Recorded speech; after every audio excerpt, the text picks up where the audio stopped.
Hello and welcome to all our viewers in Nigeria and around the world to Midday News and Global Television, coming to you live from the nation's capital, Abuja. I am Amina Jibril. A quick reminder that Global Television is on DSTV channel 365 and free to air on Nigecomsat. The presidency has announced the death of Lieutenant General Taoreed Lagbaja, the Chief of Army Staff. Special Advisor to the President on Information and Strategy, Bayo Onanuga, made the announcement in a statement. He said that President Bola Tinubu regrets to announce the passing of Lieutenant General Taoreed Lagbaja, who died at the age of 56 in Lagos after a period of illness. President Tinubu expressed his heartfelt condolences to the family and the Nigerian Armed Forces during this difficult time, wishing the late Chief of Army Staff eternal peace. And the national power grid has again collapsed, plunging Nigerians into darkness. Recall that the grid had collapsed 3 times within 1 week in October, with attendant blackouts, sparking reactions from Nigerians. The Transmission Company of Nigeria, TCN, confirmed the development, saying the national grid experienced a partial disturbance on November 5, 2024. TCN spokesperson Ndidimba said this followed a series of lines and generators tripping that caused instability of the grid and consequently the partial disturbance of the system. Mba added that data from the National Control Center revealed that a part of the grid was not affected by the bulk power disruption. Senator Ali Ndume has said the tax reform bill of President Bola Tinubu's administration is dead on arrival, adding that the northern leaders were totally against the bill because it was against the north. He said that the northern people are saying they do not want the value-added tax bill, which is why he stressed the bill is dead on arrival. Ndume added that President Tinubu should heed the advice of the National Economic Council and the Northern Governors Forum, NGF, and withdraw the bills immediately, as the president is supposed to reform governance and not impose another tax on Nigerians. Meanwhile, 2 human rights organizations and the Anti-Corruption and Integrity Forum, as well as the International Human Rights Commission, have criticized the arrest and detention of former Delta State Governor Ifeanyi Okowa by the Economic and Financial Crimes Commission, EFCC, over the alleged misuse of 1.3 trillion naira. The chairman of the Anti-Corruption and Integrity Forum and board member of the IHRC, Joseph Pokpori, at a press conference in Abuja, described Okowa as a victim of political persecution, questioning the EFCC's methods. He stated that the commission should grant Okowa bail based on self-recognition. Okowa was arrested by the EFCC over the allegations of embezzling 1.3 trillion naira belonging to Delta State. And the governor of Ondo State, Lucky Orimisan Ayedatiwa, has announced that the dualization of the Akure-Idanre road is a top priority of his administration. Governor Ayedatiwa made the statement during his campaign visit to Idanre local government area, where he reassured the people of comprehensive development across the council area. Kikelomo Kere has the details. Governor Lucky Ayedatiwa emphasized that the project will significantly enhance transportation, particularly for investors keen on exploring tourism opportunity in Idorin local government area. He says the dualization of the road will commence from Okearo Junction in Akure to lead to Idorin, adding that the contracting documentation is already being done. It's one of the projects that is on the front burner of this administration, the dualization of Akure to Idanre. That will further ease transportation for everyone who travel into Akure. Don't forget, Akure is the capital city where we have the airport. The moment they fly into the airport, they can move on a very smooth road.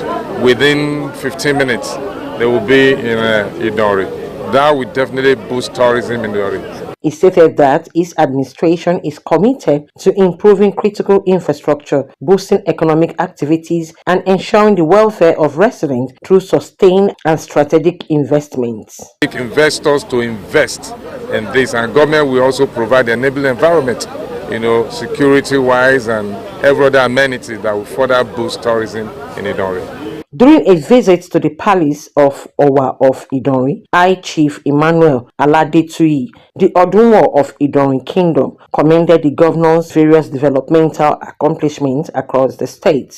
The chief, who pledged the community's full support for the governor, says the community needs attention on healthcare facilities, tourism potential, road network, potable water and boundaries disputes. At the palace of Oba Olakunle Ogunlowo, the Awosoye of Atosin Idori, the monarch passionately appealed for proper channelization of Owena Dam to make it more beneficial for local residents and called for revamping of Idori Golf Course, which has potential to boost tourism and economy. Governor Aiyedatiwa assured the community that the government will consider their request, emphasizing its administration's commitment to developmental projects that will uplift the entire state. From Akure, Kikelomo Okeri, Global Television News.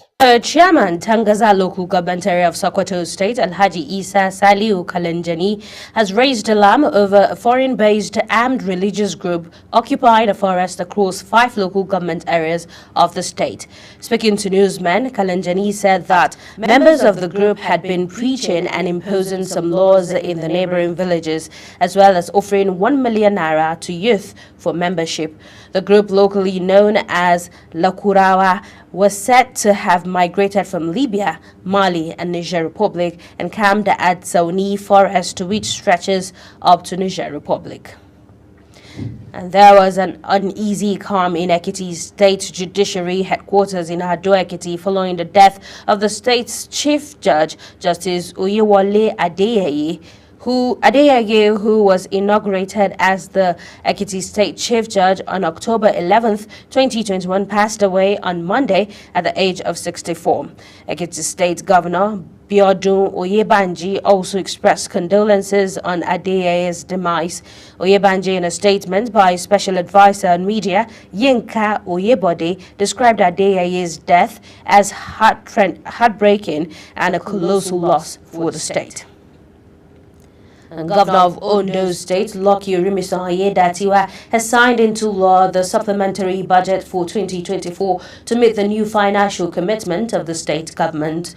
The supplementary budget of 96,788,100 naira as approved by the State House of Assembly was signed by the governor at the Executive Council chambers of the governor's office in Akure, Ondo State capital. Queen Agaba has details.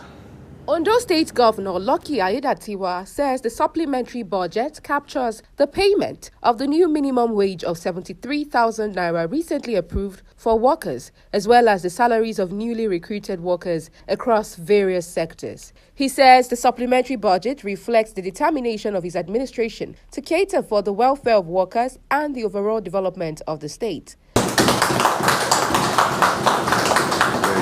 Supplementary bill for 2024 budget, which is appropriation bill that has become law now, a supplement to the existing appropriation that we have because of the times that we are in, and also because of other events that's taking place in the course of the year, one of which is the minimum wage that has to be taken care of in the appropriation bill, and other expenditures that were not envisaged at the beginning of the year, that the trend or the happenings in the country are so affected. Speaking at the event, the Speaker of the House of Assembly, retired Honorable Olamide Oladiji, applauds the leadership style of the governor and the various milestones he has achieved since assumption of office. They will achieve the implementation. There was need to amend the year 2024 appropriation law to accommodate the minimum wage and other developmental projects across the state. This feat is not unconnected to the desire of the legislation to continually prioritize the welfare of the good people of Ondo State in benefiting and enjoy the dividend of democracy.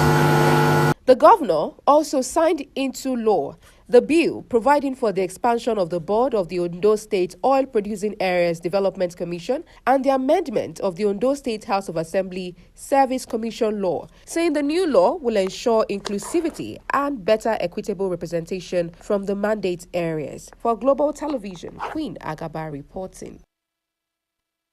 Also in the news, Governor of Ondo State, Lucky Aiyedatiwa, has assured civil servants in the state that despite the financial challenges, his administration will never consider downsizing the workforce. He made this assertion during the 2024 Public Service Lecture held at the International Center for Culture and Events, the Dome, in Akure, Ondo State. Uyi Agbomufwigbe has the details.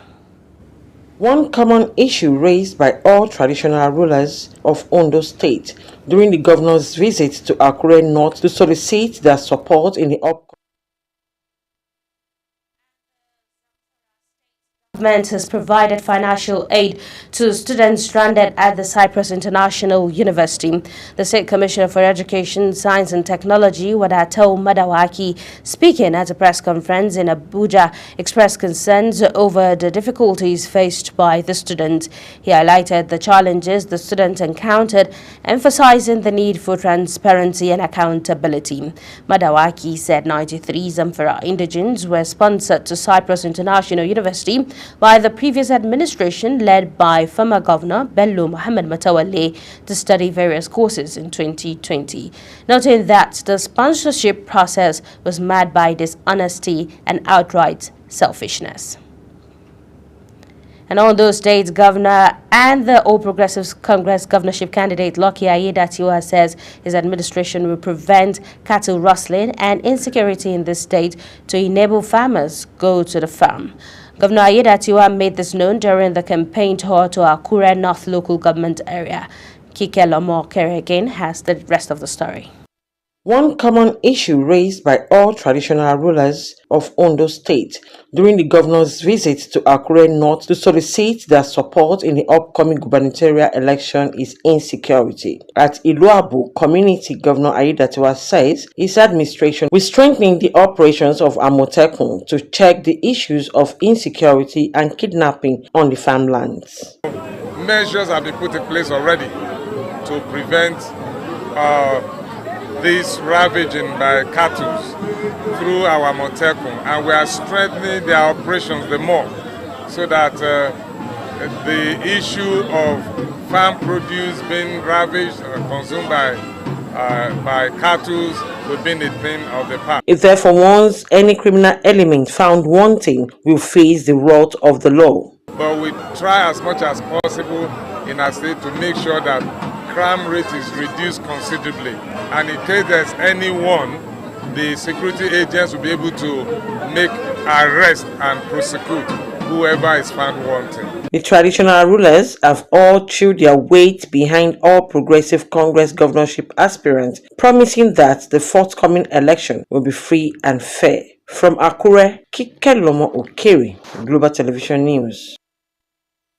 The federal government, donor agencies and private individuals have been urged to extend same priority attention to the Niger Delta as it gave to Borno State in the wake of recent flood disaster in the state. A former Deputy National Publicity Secretary of the ruling All Progressives Congress, APC, Yakini Nabena, made the call in a statement issued in Abuja. He said the region urgently requires such attention due to ongoing devastating effects of flooding, which has destroyed lives and livelihoods. Nabena specifically appealed to the new Minister of Humanitarian Affairs, Disaster Management and Social Development, Nentawe Yilwatda, and agencies like the National Emergency Management Agency, NEMA, the National Commission for Refugees, among others, to not close their eyes against the ongoing disaster in the Niger Delta. And the president, I beg your pardon, the Members of the Congress of University Academics have called on the federal government to pay their withheld 3.5-month salaries, third-party debt deductions, and earned academic allowances. The Congress, in a statement by the national president, Dr. Niyi Sumonu, also said the promotion arrears of some members have lingered for over 7 years and that the issue should be looked into. The body also frowned at the exclusion of its members from the committee that to renegotiate the 2009 agreement university workers entered into with the government. You're watching Midday News and Global Television, coming to you live from Nigeria's capital, Abuja. When Midday News returns, Madrid eye Lookman as Vinicius' replacement. Details of this, as well as business and foreign stories, coming right after the break. Please stay with us.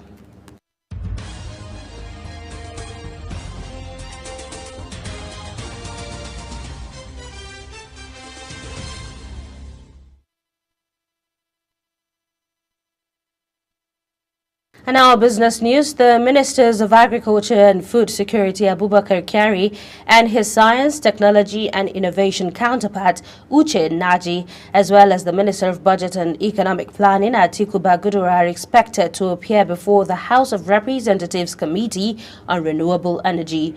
The committee, chaired by Afam Ogene, is investigating the utilization of over $2 billion investment and grants for the development of renewable energy sources in Nigeria from 2015 till date.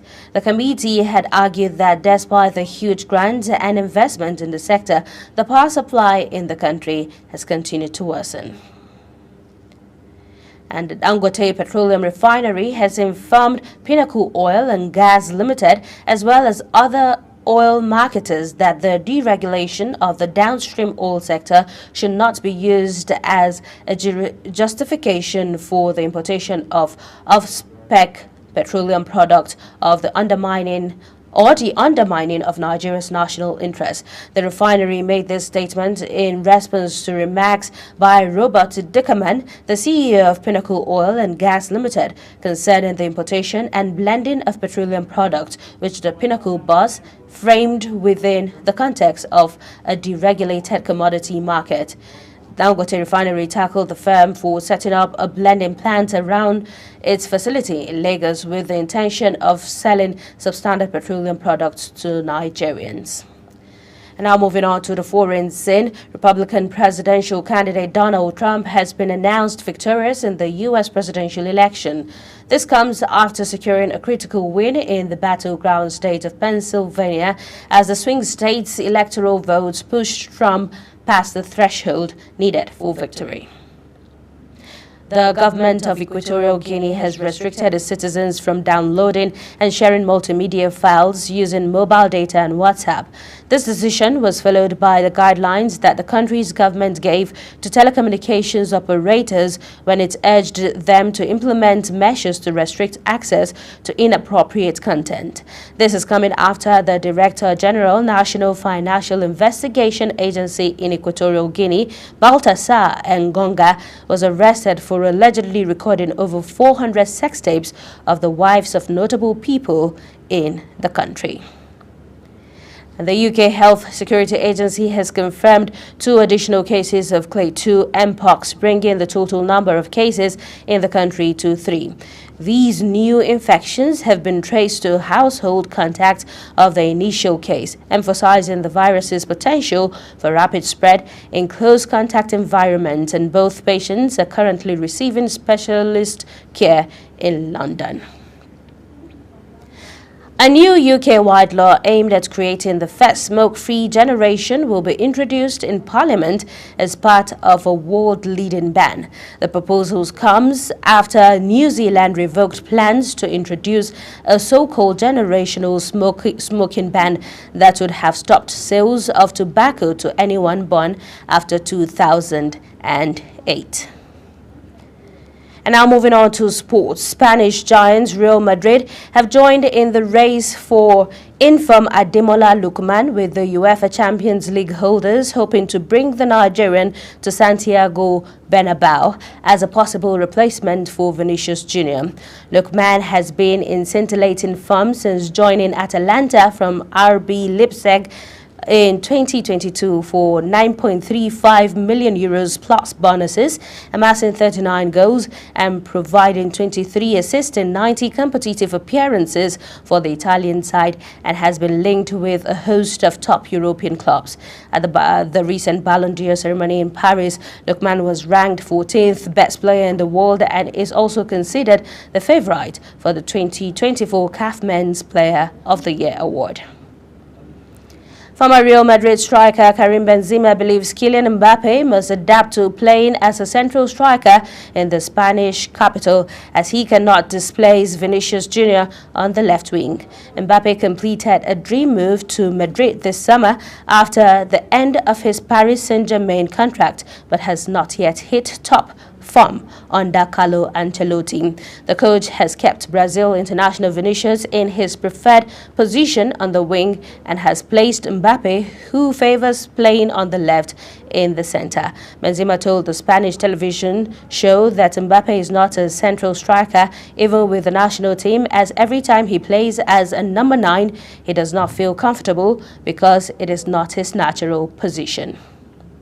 And that's it on Midday News. A quick reminder that Global Television is on DSTV channel 365, on Star Times channel 276, and free to air on Nightcomsat. Kindly follow us across all social media platforms now showing on your screen using @Global TV NG. I am Amina Jibril. Thank you for watching.